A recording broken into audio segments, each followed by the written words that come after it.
Hello, everyone. My name is Electa Barr. I am a math 6th and 7th grade teacher at Benford Middle School.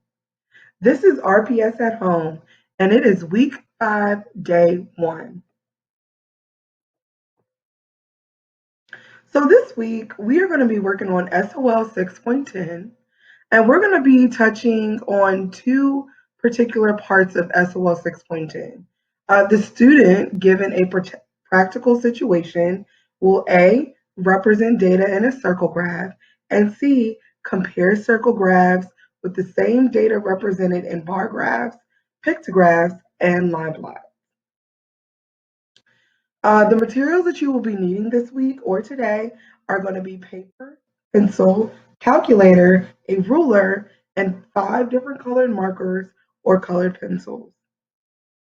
The reason that I have part A in bold is because that is what we are going to be working on today.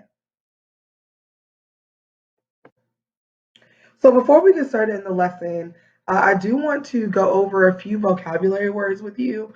Um, some of these words you should already be familiar with, such as bar graph, pictograph, percent, and ratio. Today, however, we are going to talk about what a circle graph is, and later on this week, we will kind of go through a line plot as well. So what is a circle graph? Well, it's a graph that's in the shape of a circle. The circle represents the whole. This could be a class of students, a grocery store, or even a child's piggy bank. The circle is divided into 2 or more sections showing parts of the whole. This could be boys and girls of a class, the number or the different products that come in a grocery store, or the kind of coins that are in a piggy bank. So here's an example of a circle graph. So I want you to imagine that you are giving your friends a survey and you're trying to find out the best kind of movie that they like. So we want to know what are the things that we can figure out or that this circle graph is telling us. Well, one, we know that the title is the favorite type of movie. We also can see that there are 5 different sections or 5 different types of movies that were chosen. We have science fiction, we have comedy, we have drama, action, and romance. We can also see that with these 5 different sections or 5 different types of movies, we can also see the amount of people who like each type of movie. And we can also see that drama is the least favorite movie, with only one of your friends liking it and 5%. One thing that we can also tell, which is going to be important moving forward, is the total number of friends that you surveyed. We see that because we have four people for science fiction, 4 people for comedy, 5 for action, 1 for drama, and 6 for romance, which is giving us our total of 20.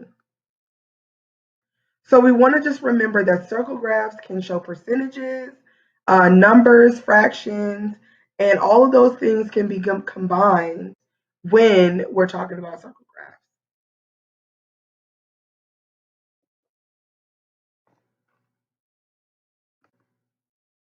So before we keep moving, I want you to stop. I want you to pause. I want you to click on the link to this video and watch what they are doing. And then I want you to come back so that we can do some practice problems together.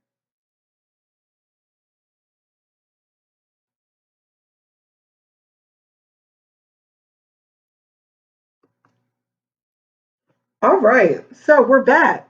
Now we're going to work on a model example. So before we do that example, however, I want you all to be familiar with um, some fractions that can be found in circle that will help you with your circle graph and how the fraction and the equivalent percentage with that.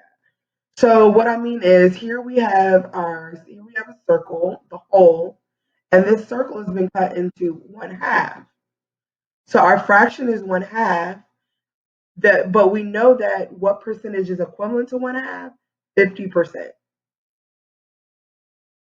And the same thing goes for the next one. We have our whole circle, but our circle is divided into thirds. So 1/3 is equivalent to 33% of our circle. Now, a lot of these circles and these fraction amounts are going to show up on a lot of problems in the future. So you want to be familiar with like 1/4 or 25%, 1/5 or equal to 20%. Even fractions that are looking like 1/8.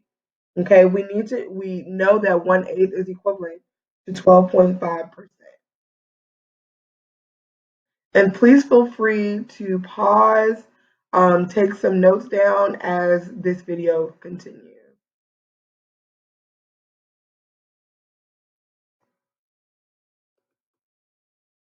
All right, so now we're getting into our example. So this particular example is based off of favorite fruit, okay?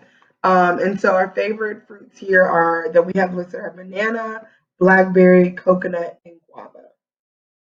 So there were votes for each favorite fruit. And then on the last tab here, we color coded each fruit to help us better identify when we start making our circle graph. So a pie or a circle graph is based on the concept of percentage of the whole. We spoke about that earlier. It displays the percent contribution of each piece of data towards the whole. So first thing that we're going to do, we're going to go through these 3 easy steps. First step is determine the total number of votes. Find the sum of all votes. So we know that sum means to add. So I'm going to look at my votes. I have 6 votes for banana, 7 votes for blackberry, 3 votes for coconut, and 4 votes for guava. What I'm going to do first is to find out what's the total amount. So I add up these numbers, 6 plus 7 plus 3 plus 4. And that's going to give me a total of 20 votes.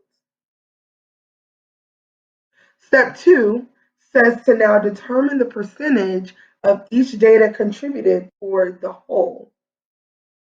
So this is where our calculator is going to come into play. For banana, I know I have 6 votes, and I know that my total is 20. So I'm going to do 6 divided by 20 to get me 0.3 in my calculator. But we know that 0.3 as a decimal is 30%. Blackberry has 7 votes, and we're going to take 7 out of 20 in our calculator, or 7 divided by 20.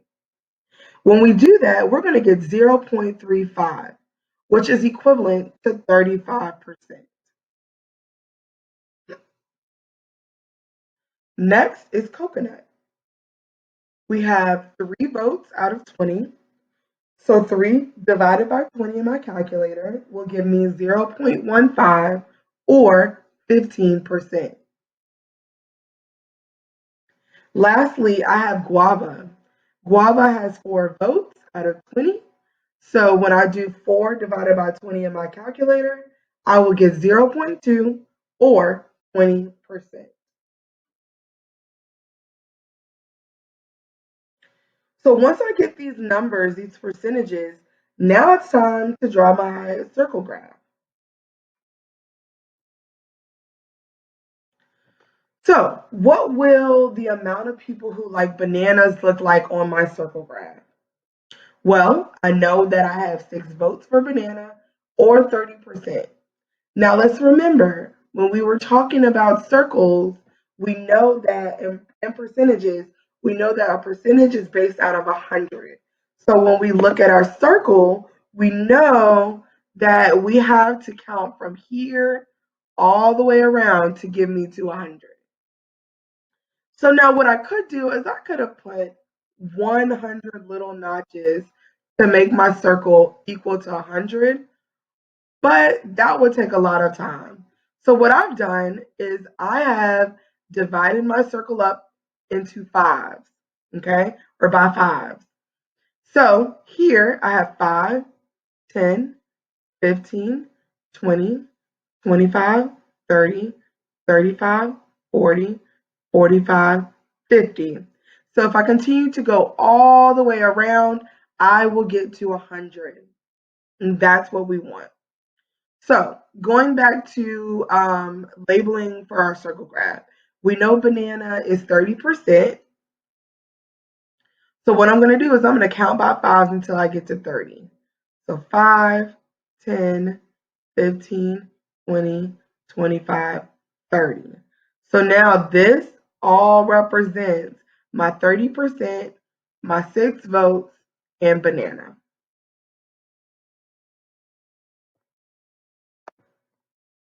Now we're going to figure out what is the amount of people who like blackberries and what would that look like on our circle graph. So we know that we have 7 votes, which is also 35%. So coming from here, I was left at here when I did banana. I'm going to continue here and count 35 by 5. So 5, 10, 15, 20, 25, 30, 35. So now this all represents my blackberry or my 35% of my circle graph.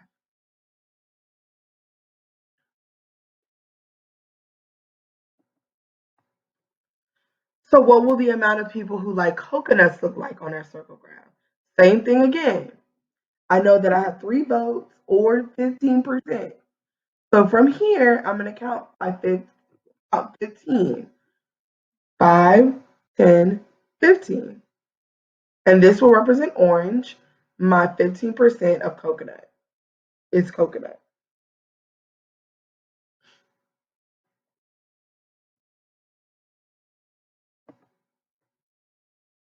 And then last but not least, what will the amount of people who like guava look like in our circle graph?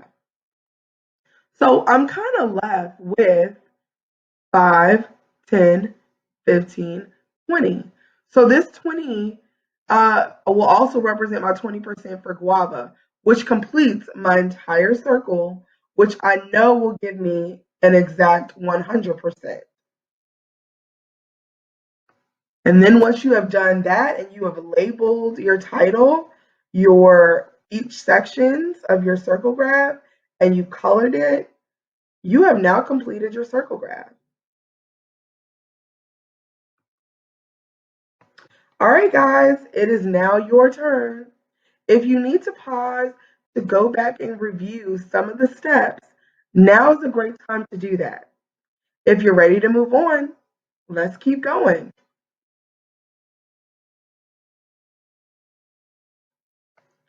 All right, so now this is your chance to do it on your own, some independent practice. So you're going to create a circle graph that represents the data given in the table below. Patricia took a walk around her school. She counted and recorded the number of trees in each kind around the school. Display the information on a pie graph or circle graph. So Patricia walked around her school. She saw a pine tree, she saw oak trees, she saw red maple trees, elm trees, and pecan trees. So what I want you all to do is to take a moment, pause this video, and I want you to actually go through the steps that we did before to making a table with your percentages as well as your circle graph. And then we will come back and I will show the solution.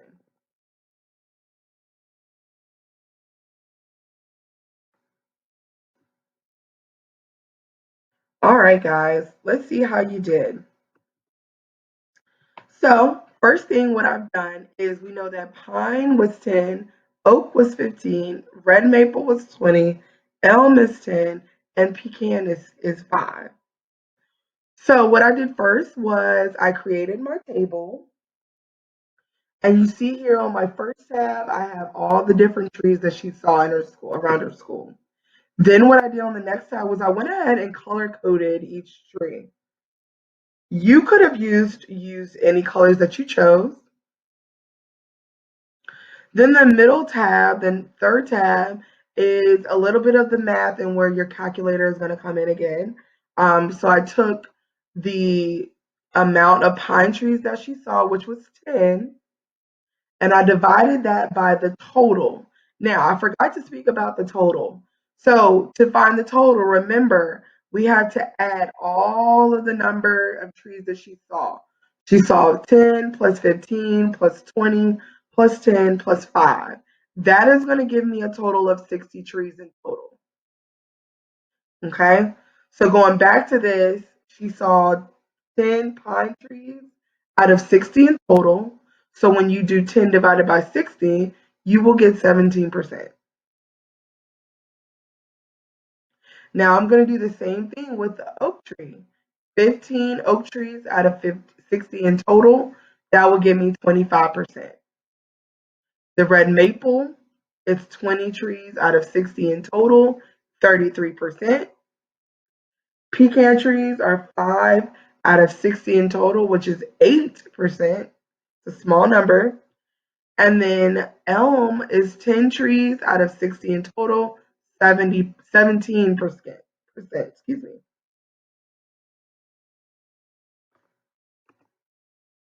All right, so now let's see if your graph is similar to the solution. So you could have started with any of these trees that you chose. I went ahead and went in the order, kind of like in the order of my table. So I started with my pine tree, which is 17. And I did this the exact same way that I've done this before in the previous example. I counted by fives and I knew I was at 15. So I counted smaller little steps to get to 17.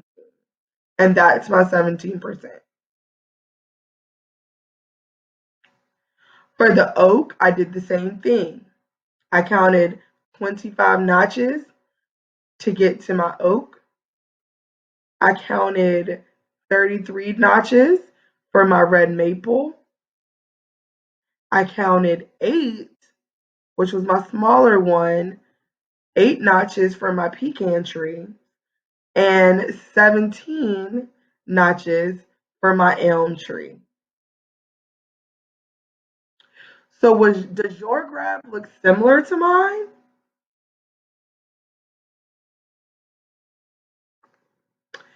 All right, so before we end this lesson, I do want to give you all a few practice problems or homework problems to work on before our next video tomorrow. So here are two really good problems to work on. The first one says Mrs. Barr's sixth grade students were surveyed to determine their favorite type of pizza. She surveyed 100 students. So there I've put that in bold because now you have your total amount of students. The table below summarizes the data that was collected. Use the table to create a graph that represents the data. Use different colors for each piece. So here is your types of pizza: pepperoni, cheese, sausage, and supreme. And then the number of students that liked each of those types of pizza. And so remember here in this problem, your total is already 100. So you know what you would be dividing by or what your denominator would be. For your problem number 2, the shoe source collected data to show that shows 60 sneakers of the below brands were sold. The data below summarizes that. Use the table to create a graph that represents the data. Use different colors for each piece again. So this time we're talking about shoe brands, and how many of those shoe brands were sold in November. So if you see, you got Adidas, Nike, Reebok, Asics, and other. So what I want you to do again, we're talking about a total of 60 sneakers. Okay, so that's your denominator. That's what the number that you're going to be dividing by with each of these numbers sold to get your percentages. Okay, guys? So remember, first step is to find the total, which is already given. Second step is to do the math part in your calculator. Find out what is the percentage of each of these either pizza types or brand name, shoe brand name. Then once you found the percentages of each of those, then that's when you're going to make your circle graph based off of the percentages. Always remember, guys, the circle graphs are out of 100%. Your percentages have to be out of 100. Okay. So I will post the solutions tomorrow for our next video lesson, and we will see how you guys did. All right, guys, have a good one.